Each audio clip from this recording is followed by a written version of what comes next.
మిథున రాశి వారికి ఈ సంవత్సరం ఆదాయం 8, వ్యయం 11, రాజపూజ్యం 1, అవమానం 7. మృగశిర 3, 4 పాదములు కా, కీ అనే నామాక్షరాలు. వీళ్ళకి కందాయ ఫలితాలు 0, 0, 1. ఆరుద్ర 4 పాదాలు ఇందులోకి వస్తాయండి. కు, ఘం, జ్ఞ, చ అనే నామాక్షరాలు కలిగినటువంటి వారు కందాయ ఫలితాలు 3, 1, 4. పునర్వసు 1, 2, 3 పాదములు. ఈ 3 పాదాలు కూడా మిథున రాశిలో ఉంటాయి. కే, కో, హ అనే నామాక్షరాలు కలిగినటువంటి వారు వీరికి కందాయ ఫలితాలు 6, 2, 2.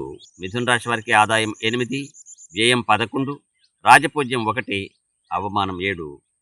ఈ సంవత్సరం కొంత అనుకూలము, కొన్ని ప్రతికూలములు కూడా ఉన్నాయి.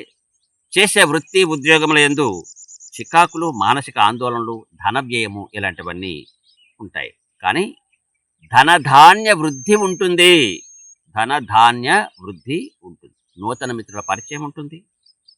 శుభాలు కూడా ఉన్నాయి. కానీ కొత్త వ్యక్తులని నమ్మరాదు. ఈ విషయాన్ని జాగ్రత్తగా గుర్తుపెట్టుకోండి.